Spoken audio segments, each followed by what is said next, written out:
first of all, I want to welcome everybody and show our large scale of appreciation because, we have our own separate podcast, and now we're venturing into this podcast together. And I'm really excited because I loved having you on. I love watching your podcast, and I'm glad to, bring our joint conversations. We have great conversations, and I'm glad to bring them to our audiences as well.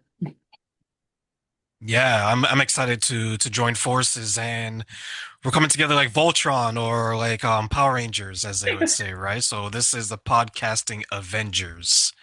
So, we're good. Yeah. So, I thought it would be really fitting for us to talk about who we are today a little bit. Long story medium for me because I am a very detailed storyteller. So I'm going to try to keep these, keep things on a small scale so we can fit everything in. But I wanted the audience to kind of get to know us a little bit today, who we are, why we work well together, why we're here, what our mission is, and so on. So, Yeah, yeah, if we can like just highlight everything that we bring to the table and why we're forming this, and then, we just get them so involved in all the great work that we're doing. yeah. So, we were having a conversation, and the conversation was initially about having you back on as a guest on my show. I was a guest on your show. Is that correct? Yeah, you were a guest on my show during like the infancy. I think this is the f right after I started doing it indoors. Oh, Right? That's all like, baby yeah. steps it was, right? I must have been like 2 years old during that time. But yeah, I Yeah. didn't have any of this. If you can remember, I didn't have any of this back then. Right. I remember in the beginning of my podcast, I was filming in my bedroom closet at one point, and now I'm in my office space. So yeah, times have really changed. We've really grown up. Yeah, 2026, right? We're onto bigger and better things, and we've evolved. It's an investment at the end of the day, right? So not only invest in ourselves, invest in what we're doing too. Yeah, yeah, I agree. So my podcast, for those of you who haven't heard my individual podcast, my podcast is I'm trying to scale it down, right? Because it's kind of a wide variety, but I have guests come on, just single host, just myself. I have guests come on and discuss things related to mental health. And that could be life experiences they overcame, or it could be the career field that they work in as mental health. And they come and talk about their careers, what services they offer, maybe types of or not necessarily like direct client stories, but maybe client situation scenarios that they've come across and things like that. um, I focus as a coach more on parenting, familial relationships, and things like that. And so that's kind of me separately. That's kind of what I'm about. Yeah, and for me, I'm focusing on relationships and grief identity within it. And I work with women all over the age of 40. That's not my preference, that's just the way it works. And I've had my own podcast for about just over 3 years now, and I'm always looking to put a voice to some of the struggles that people go through, right? So when it comes to like the grief identity or how we're showing up in our relationships, I think sometimes we forget that we do have a voice, we do have power. And then real, like you mentioned that, you're dealing with parents, you're dealing with families, and I think that's fantastic. And we're here to blend both experiences and give everyone the full quadrant of happiness and peace. Yeah, yeah, I agree. Yeah. You know, it's interesting that you have been focusing on grief navigation this past year, because that is typically my focus around the holidays every year is grief navigation. I typically have some kind of a grief coach on my podcast, and so the holiday season from really October, late October, November through January, typically for me is grief navigation. So it's a really it's a really cool starting point for this podcast because it's relative around this time of year on both of our ends. Yeah, like when you look at the holiday season, like the last 3 months of every year, at least in North America, Canada, and the States, is that it's all about family, right? Like you have Thanksgiving, you have Memorial Day, you have Veterans Day, you have Remembrance Day, you have Halloween for the kids, then you have Christmas. So it's a big, big focus on family. But what I think some people miss out is that you mentioned grief. When you hear Mariah Carey playing in the background, All I Want for Christmas Is You, every hour of every day, right? There's some people that one are sick of it, some people are dancing to it, and a third would be like, oh my God, I don't have a family to Yeah. spend the time with, right? And we forget about that demographic. Yes. Yeah, absolutely. I've been a mother for 25 years. So I've been a mom since I was 14 years old. My whole life is being a mom and being a parent. And so I don't really know what it's like to be a single individual person, right? However, I know what it's like to be a mom who is grieving through parental changes. I know what it's like to be a daughter who's grieving the loss of a father. I know, these different things that other people go through, whereas I have this support system naturally built in, not everybody has that. And so it's something that, although I can't directly relate as a mom, I can relate as a person. And that's really the importance in coaching or even podcast hosting is that we see people as the people they are and not, this expectation of, well, you're a woman over this age, so you should be a mother, or you're, probably a mother or a father or whatever the case may be, right? Like society has a lot of expectations. And I also love telling people, I tell my daughters this, you don't have to be a mother. You don't have to have kids. You don't like, we don't have to do these things, right? And so we don't have to do these things. And it's also important to remember that not everybody is these societal things. So when it comes to grief and the holidays, or the holidays in general, like having these standards for other people, we need to kind of get away from that, right? And it's another thing that I enjoy about hosting with you is because we don't spend the holidays the same way, you know.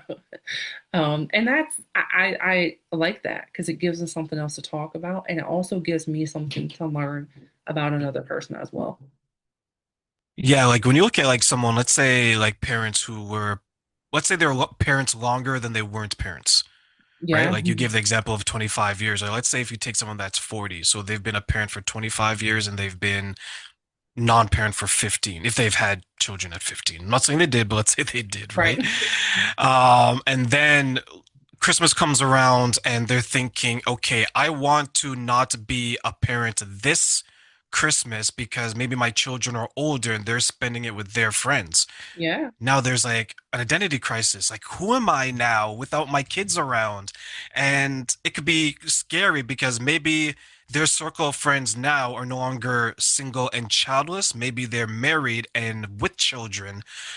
And now they got to figure out what are they going to do? Do they go over to their friend's house knowing that they're going to be that one person who doesn't have their child around? Or do they go try to be with their single friends who don't have children and they're going to get drunk and they're going to spend all this money and they're on a budget they can't because they're family, right. right? So grief is definitely outside of like you physically losing someone. It can just be who am I today? Because yesterday I knew who I was. I was a mother of two, I was a father of three, I was a husband, I was a wife. But tomorrow, when that title or the person that gives me that title is no longer there, your husband, your wife, your children, then maybe you have some of the holiday blues, as they say, and you don't know how to navigate. Yeah, yeah.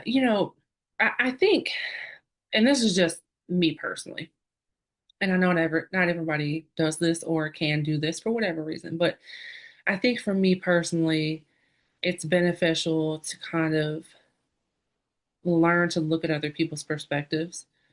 And you don't have to have been through what someone else has gone through to be able to be patient with them, to be to kind of understand. Even I have been a mom for 25 years, but I've been in situations where I've been the only one not drinking. Like you said, like I'm the only sober one. I've got kids to come home to, and everybody else is drunk. And it's kind of like, oh, when you're learning how to navigate that, it's not really fun.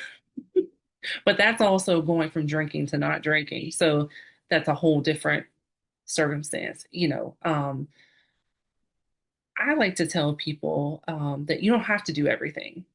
It is a really big thing that I point out to people during the holiday season, that you don't have to do everything. You really don't have to do anything. If things are changing and it's new to you, you don't have to go. Don't RSVP to everything. Don't, we feel the need to kind of overextend ourselves. And even in the sense of like traditions. And I had to learn this the hard way, because kids grow up. I had all these traditions. And then all of a sudden, kids started getting older. They don't want to go do all the little kitty things anymore. Or we had a death in the family, and it completely changed the structure of our get togethers. It's cry a little bit and then say, okay, this is what I need. Because what you need is very important in navigating these difficult situations. You don't have to say yes to any and or everybody, and you can cry and do things in a way that is better for you, honestly. Yeah, this year there was we usually have like a holiday dinner and it changes houses, and this year, thank God, it wasn't at my house.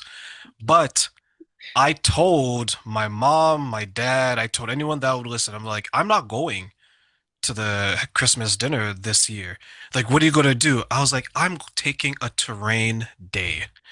Right? I woke up at 11 a.m., which I usually don't. I usually up by 7:30. I slept in. I ordered food, even though anyone knows me knows I hate ordering Uber Eats, but I was a pig in mud on Yeah, December 24th and December 25th. And I made sure that I took time for myself because, to your point, we think that we have to fulfill society's obligations, right? We have to meet with family, we have to meet with friends, we have to give them gifts, we have to do all these things. But then it's so exhausting. And yeah, I made sure that I want to be very balanced this year. And unfortunately, there's some people, not unfortunately, fortunately, there were some people that didn't make my visitation list. yeah, So I'm very happy with that. yeah, yeah. If anybody follows my show and they listened to my episode last year about the fight at the funeral, my grandmother passed away. Long story medium. I got into a fight at her funeral. Not what I typically do at funerals, but it was in protection of one of my children. And so after that, occurrence, that person is a part of the family, and they are still allowed to come to family events. So we last year, because the funeral was right before the holidays. So last year and this year, we did not get together with family, and that's okay. Everyone who came to my house had a fantastic time, and my kids actually told me that they would rather keep doing this. Well, I was a mess last year. Like, I was so upset, that, like, first of all, my grandma passed, and then there's a fight at the funeral, and then everything's different, right? Like, I was upset, but everybody else here was like, can we keep doing this? Like, we want to do it this way. And it's no like shot at my family, but it's the traveling, the spending money, the all these things that just sometimes we just want to enjoy it. You know, I gotta ask, was it like a fist fight, a verbal fight? Spill the tea, spill the tea. So it's a little bit of both. So a, a family member of my marriage was inappropriate with one of my children, and they came and told me, and I went right to him. And I've known him since we were teenagers, and I very much, yeah, it fits his current character. And so I let him have it. And he was just like, you know me. I wouldn't, and I'm like, that's the point. Like, I do know you, and I know my daughter, so or my child, and so it became a physical altercation. I went after him. He started yelling at me. Someone else jumped in and made it physical, and my shorter cousin, my cousin who's shorter than all three of us, was like in the middle, like, stop. It's not funny, but it is, whatever. And so she kind of broke it up, but it did turn a little physical. Not as physical as it could have, and no guns were drawn. It is America. Thank God no guns were drawn. Right? But it's Mama Bear, right? And you're protecting your cubs. That's what it is. And Yeah. I find that the disrespect from family is more tolerated than disrespect from strangers. Like I look back and I think of some of the things that my family has said to me. If it was someone on the street, I wouldn't even tolerate Right. that, right? And I think that's where the boundary is. And I think sometimes family members know that. Come on, you know I'm just joking. We're family. I wouldn't say that. Right. Yes, you would say that. Yes, I you know would. you. Yeah. You Yeah. would say that, right? Like past behavior is a great indicator of future behavior, Yeah. right? So I'm definitely with you. Like when it comes to certain family members, I know me and I don't even put myself in the same room or the same city as them. Like I don't want to smell their stench. Like when they cross that border Right. and you can Right. like smell them, like you know what I mean? Like they're in the air. They're in radius of me. Like you got to flee from that, Yeah. escape Babylon. So I'm with Right. you on that. But I spent so much of my life doing a little bit of both. Like I wear this around my neck from time to time, not because I'm very religious, but because it contains my father's ashes. My father and I didn't have a great relationship once I got older. He was an alcoholic, and once he gave up alcohol, he kind of turned his habits to other things. And so once I saw him kind of depleting, I chose to stay away, and I only go visit every, I don't know, like every couple years or so. And that was really more for other family. And it's weird because of, like, I don't know, the my familial relationships with a lot of my family were very strange. And a large part of it is, which people have told me over the years why that is. And I'm just kind of like, no, I choose to see the good in people. That's not why. I have mixed kids. And that is not something that is very common in a certain side of my family. And so my kids have always been kind of treated different. Um, and it's something that I chose to try to not acknowledge, because when I take the kids down there, they'd enjoy themselves. So I'm like, no, that's not the case. But there's other things, right? Like, just because we have a good time when we're down there doesn't mean these other things don't still exist. And so familial relationships are very interesting. And really, in reality, is why I chose to focus on parenting more familial and parental relationships, because of things that I've gone through and navigated in my own life, and learned how to more how to navigate in a healthier way, than just closing my eyes and not being around people. And not to knock not being around people, because sometimes that's the best thing, because there are certain family members now that I don't force us to go around, because accepting that these people are who they are doesn't make me a bad person, like I thought for a long time, for trying to have my kids have relationships with them. Like, sometimes you're just like, well, I'm going to keep this relationship with this person, even though I know they're not that great, but they're not going to hurt the kids. They're not hurting anybody. They just have bad habits and blah, blah. We talk to ourselves and we convince ourselves. And then at some point, we're like, you know what? This is really doing more harm than good for me. And so now it's time to distance myself in a healthy way. Makes total sense. Like I'm a big believer in deposits and withdrawals. I'm like, so this person that I'm keeping around me, what is the cost? How expensive is it? Yeah. So are they making five deposits of good things into the friendship or the family bank account and then they're withdrawing three? So it's a positive friendship, right? Or positive connection. Right. Now we have some people around us where they're just taking and taking and taking and they're just running this tab minus 10, minus 100, minus 1,000, minus 10 million. And we're Yeah. like, what are we doing here? Right. Yeah. But to your point, in the beginning, we're trying to validate it, right? Like, I've known them 10 years, 15 years. I've reached a point at my age, I'm 40. I said, I'm loyal to behaviors and not to people. Yeah. And I once I love that. established that, I had to get rid of some of these people because to me, everyone knows what they're doing. Right. And it's even harder when you have children. Like, I don't have children myself, but parents out there, you have to protect yourself, you have to protect your kids. Yeah. Right. And there's a hierarchy there. So kudos to you for standing tall and standing firm in it and 10 toes down because Thank it's you. not always easy, but things change when you have children. You realize, oh, okay, is this the best person for me and my Right. children versus instead of is this just the best person maybe just for me? Right. But it goes for single people too. I think for me personally, the most important way to navigate grief through the holidays is to set boundaries.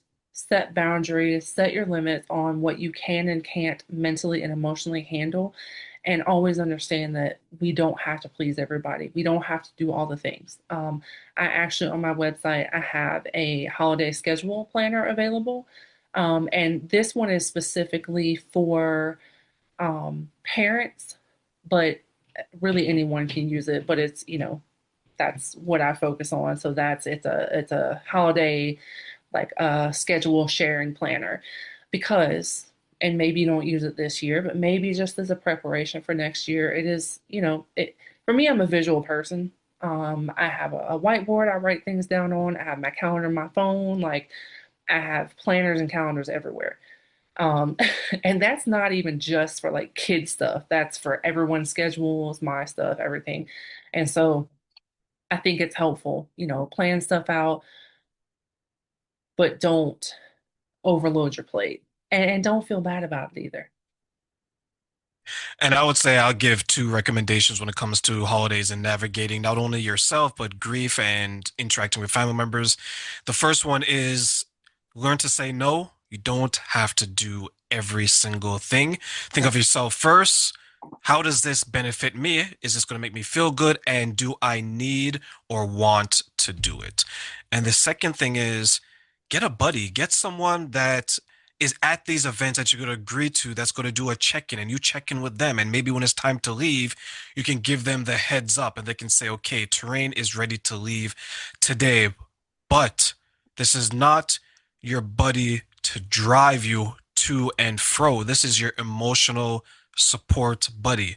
Take your own car. That's what I do. When I want to leave, I'm gone. Right? And that's part of the boundaries. So, first thing is learn to say no. Second thing is get that emotional buddy support system. They're the ones that are going to check in. You check in with them when it's ready for them to leave. You're going to let them know, you let the host know, and then you take yourself home. Yeah, I love it. All right. Well, thank you all for being here today for our first episode. And please let us know, give us your feedback. If you have questions, if you have things you want us to discuss, if you have, hey, this is what I enjoyed. Hey, I didn't really enjoy this so much. Whatever your feedback, and we're open to receiving it. And so please leave feedback and let us know. Um, what you want more of from from us.